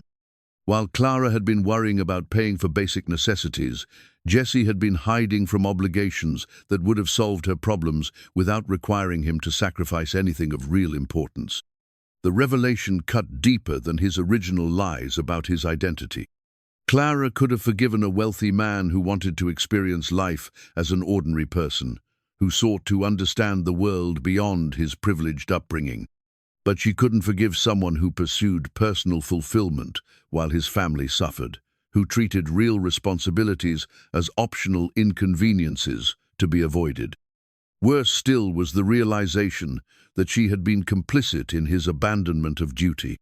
By providing him with shelter and companionship, by allowing him to feel useful and valued in his assumed identity, she had enabled him to continue avoiding the obligations that his family desperately needed him to fulfill. Clara thought about Jesse's mother, a woman she'd never met but could easily imagine someone like herself, perhaps facing challenges that seemed overwhelming while counting on family support that had mysteriously vanished. The parallel was so painful that Clara felt physical nausea at the thought of how her own situation might look to Mrs. McCallan, assuming she knew of her son's activities. The sound of approaching horses interrupted Clara's anguished contemplation. She looked up to see Deputy Marshal Hawkins returning, this time accompanied by two men she didn't recognize. Their formal bearing and expensive clothes suggested they were lawyers or business associates rather than law enforcement, and the serious expressions on all three faces indicated that this visit concerned matters far more complex than simple cattle rustling. "Mrs. Boone," Hawkins called out as the group dismounted, "these gentlemen need to speak with you about Jessie McCallan. May we come inside?" Clara stood carefully, her pregnant belly making quick movements awkward, and gestured toward her small parlor. As the men filed into her home, she noticed that one of them carried a leather satchel that looked official enough to contain legal documents, while the other bore the unmistakable bearing of someone accustomed to exercising authority. "Mrs. Boone," the man with the satchel began, "my name is Daniel McCullen, attorney for the McCallan family. This is James Morrison, representing certain business interests in the territory. We understand that you've been in contact with Jessie McCallan. I've received a telegram intended for him." Clara replied carefully, holding up the yellow paper. "But I haven't seen or heard from Mr. McCallan since Marshal Hawkins took him away from my property several weeks ago." McCullen's eyes fixed on the telegram with obvious interest. "May I see that, please?" Clara handed over the message, watching as McCullen's expression grew increasingly grave as he read. When he finished, he exchanged a significant look with Morrison before turning back to Clara. "Mrs. Boone, I'm afraid there are some serious complications regarding Mr. McCallan's activities in this area. The telegram you've received suggests that his family believes he's still here, which indicates he hasn't returned home, despite being instructed to do so by Marshal Hawkins." "I don't understand," Clara said, feeling the first stirrings of a new kind of anxiety. "The marshal took him away. Where else would he have gone?" Morrison stepped forward, his voice carrying the clipped authority of someone accustomed to dealing with unpleasant realities. "Mrs. Boone, Jessie McCallan never returned to his family's ranch. He escaped from Marshal Hawkins's custody during the first night of their journey, and he's been missing ever since. His family has been searching for him for 3 weeks. The news hit Clara like a physical blow. Jessie hadn't been taken home to face family obligations. She'd disappeared entirely, leaving behind not just his responsibilities, but also any possibility of explaining or justifying his actions. His family didn't just need him to return, they didn't even know where he was or whether he was safe. "Escaped," Clara repeated numbly. "But why would he run instead of just going home?" McCullen and Morrison exchanged another meaningful look before McCullen spoke. "Mrs. Boone, there are aspects of Jessie McCallan's situation that his family has tried to keep private, but given the current circumstances, some information needs to be shared. Jessie wasn't simply taking a voluntary break from his responsibilities. He was supposed to be receiving treatment for certain difficulties that have affected his ability to make sound decisions." Clara felt the room spin slightly as new implications crashed over her. "What kind of difficulties?" "Mental instability," Morrison said bluntly. "Jessie McCallan has been struggling with episodes of erratic behavior, poor judgment, and what his doctors describe as a detachment from reality. His family had arranged for him to receive care at a private facility, but he disappeared before the treatment could begin." The words reframed every interaction Clara had shared with Jessie in a devastating new light. His gentle demeanor, his careful way of speaking, his reluctance to share details about his past, none of it had been the behavior of someone seeking authentic experience. It had been the calculated performance of someone whose grip on reality was tenuous at best. "The cattle, the improvements to your property, the anonymous assistance you've been receiving," McCullen continued, "all of that appears to be part of an elaborate fantasy Jessie has constructed. He's been using his family's resources without authorization, essentially stealing from his own inheritance to fund whatever delusion has convinced him that he belongs here. Clara thought about the mysterious repairs that had appeared on her property, the expensive materials and skilled workmanship that had seemed like miracles when she desperately needed help. All of it had been the product of Jesse's diseased imagination, paid for with money that belonged to his family while they searched frantically for their missing son. "Mrs. Boone," Morrison said, his voice gentling slightly, "we need to ask you some difficult questions about your relationship with Jesse McCallan. His family believes that he may have formed an unhealthy attachment to you, that he may be operating under the delusion that you have some kind of romantic relationship." Heat flooded Clara's cheeks as she realized how her acceptance of Jesse's help might appear to outside observers. A pregnant widow accepting assistance from a mentally unstable, wealthy man, the implications were ugly enough to make her feel sick with shame. "There was no romantic relationship," Clara said firmly. "Mr. McCallan worked on my farm for a few days in exchange for meals and a place to sleep. I thought he was a drifter looking for honest work." "We believe you," McCallan assured her. "But Jesse's perception of the situation may be quite different from reality. The improvements he's made to your property, the cattle he's placed here, the ongoing financial support he's apparently been providing, all of that suggests someone who believes he has a significant stake in your welfare." Deputy Marshal Hawkins spoke for the first time since the introductions. "Mrs. Boone, we need to ask for your cooperation in bringing Jesse McCallan back safely. His family is deeply concerned about his mental state, and the longer he remains missing, the more dangerous his behavior might become." "Dangerous?" Clara asked, her hand instinctively moving to protect her belly. "People experiencing the kind of mental disturbance Jesse is dealing with can become unpredictable," Morrison explained. "They may act on delusions that seem perfectly rational to them, but pose risks to themselves and others. If Jesse believes that his relationship with you is more significant than it actually is, he might take actions that could put you in danger." Clara felt the walls of her small parlor closing in around her as the full horror of her situation became clear. She hadn't been helped by a kind stranger or even deceived by a wealthy man seeking adventure. She'd been the unwitting focus of a mentally ill person's elaborate fantasy, accepting assistance that was essentially stolen while the man's family searched desperately for their missing son. "What do you need me to do?" Clara asked quietly. McCallan leaned forward in his chair, his expression mixing relief with continued concern. "If Jesse contacts you in any way, we need you to notify us immediately. Don't try to reason with him or convince him to return home. Just send word to Marshal Hawkins and let us handle the situation. More importantly," Morrison added, "if Jesse appears on your property, don't confront him directly. Someone in his mental state might react unpredictably to perceived rejection or abandonment. Your safety and that of your unborn child must be the priority." As the men prepared to leave, McCallan handed Clara a card with contact information. "Mrs.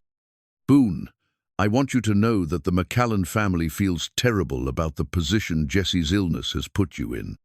Once he's safely returned and receiving proper treatment, they'll want to discuss compensation for any distress or inconvenience his actions have caused." After the visitors departed, Clara sat alone in her parlor, surrounded by the afternoon silence that had once felt peaceful but now seemed ominous. Every sound from outside made her tense, wondering if it might herald Jesse's return and the confrontation she was now dreading. She thought about the pocket watch hidden in her dresser drawer, the family heirloom that had seemed like a gesture of trust, but was now revealed as another piece of stolen property. Everything Jesse had given her, everything he'd done for her, was tainted by the knowledge that none of it had been his to offer. But worse than the shame of being deceived was the fear that now colored every aspect of her daily life. Clara realized that she was no longer just a pregnant widow struggling to save her farm. She was the object of a mentally ill man's delusions, someone whose safety depended on the actions of a person whose behavior was unpredictable by definition. As evening approached, Clara found herself checking and rechecking the locks on her doors, peering out windows at shadows that might conceal watching eyes, jumping at sounds that could signal unwelcome approaches. The farm that had been her refuge now felt like a trap, isolated enough that screams might go unheard and help might arrive too late. That night, Clara barely slept, her rest broken by every sound that might indicate Jesse's return. When morning finally came, she realized that her life had taken another devastating turn that left her not just financially vulnerable, but physically afraid in the place that should have been her sanctuary. The baby kicked against her ribs, and Clara placed her protective hand on her belly, making a silent promise to do whatever was necessary to keep both of them safe. Whatever Jesse McCallan's illness had convinced him about their relationship, she would not allow his delusions to destroy what remained of her independence or put her child at risk. But as Clara prepared to face another day of uncertainty and fear, she couldn't shake the terrible knowledge that somewhere out there, a man who had once shown her kindness was now a source of danger, and that the line between helper and threat could be as fragile as the human mind itself.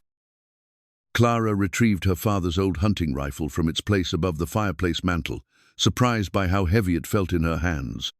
She hadn't touched the weapon since Thomas's death, but now its solid weight provided a comfort that nothing else could match. The rifle had belonged to her father during his years as a frontier merchant, a practical tool for protection rather than sport, and Clara had learned to use it during the uncertain early days of her marriage. Now, as she checked the action and counted the small supply of ammunition Thomas had left behind, Clara felt the familiar mixture of confidence and reluctance that came with holding a weapon. She hoped never to need it, but the knowledge that she could defend herself and her unborn child provided a measure of security that helped quiet the constant anxiety that had plagued her since learning about Jesse's mental condition. The past week had been a careful balance of maintaining normal routines while staying alert for signs of unwelcome attention. Clara continued her daily farm work, but she kept the rifle within easy reach and made sure never to venture far from the house without telling Martha Henderson her plans. The isolation that had once felt like peaceful solitude now carried an undertone of vulnerability that made every ordinary task feel fraught with potential danger. Martha had been a steady source of both practical support and emotional reassurance, visiting daily to check on Clara's welfare and bringing news from town that might affect her situation. It was Martha who brought word that additional searchers had arrived from the McCallan ranch, professional trackers who were methodically searching the territory for any sign of Jesse's whereabouts. Robert spoke with one of them yesterday, Martha reported during her afternoon visit. Fellow named Carter seems to know his business. He said they've found evidence that Jesse's been moving around the area, but nothing recent enough to indicate where he might be now. Clara felt her stomach clench at the news. What kind of evidence? Campsites mostly, places where someone's been staying rough for a night or two before moving on. Carter thinks Jesse's been avoiding the main roads and settlements, keeping to the kind of country where a man can disappear if he knows what he's doing. The image of Jesse alone in the wilderness, driven by whatever delusions his illness had created, stirred unexpected sympathy in Clara, despite her fear. Whatever danger he might pose now, she couldn't forget the gentleman who had cared for Rosie's injuries with such skill and patience. The knowledge that his kindness had been the product of mental instability didn't entirely erase the memory of genuine compassion. "Martha," Clara said carefully, "do you think there's any chance that Jesse isn't really dangerous, that maybe the lawyers and his family are exaggerating the threat because they want to control him?" Martha was quiet for a long moment, her weathered hands clasped tightly in her lap. When she finally spoke, her voice carried the weight of someone sharing difficult truths. "Clara, honey, I've seen what happens when people's minds start to slip. My own brother went through something similar after the war, couldn't tell what was real from what was in his head, acted on things that made perfect sense to him but terrified everyone around him. The kindness you remember from Jesse, that might have been real, but it doesn't mean the danger isn't real too." Clara nodded, understanding the wisdom in Martha's words, even as part of her resisted accepting them. The Jesse she'd known had been thoughtful, careful, respectful of boundaries. But if his perception of reality was compromised, if he'd constructed an elaborate fantasy around their brief relationship, then his future actions might bear no resemblance to his past behavior. That evening, as Clara prepared for another night of fitful sleep, she noticed unusual activity around her property's perimeter. Lantern lights moved slowly along the fence line, and she could hear the soft voices of men conducting some kind of organized search. When she peered out her bedroom window, she could make out several figures on horseback, methodically checking every structure and shadow that might conceal a hiding man.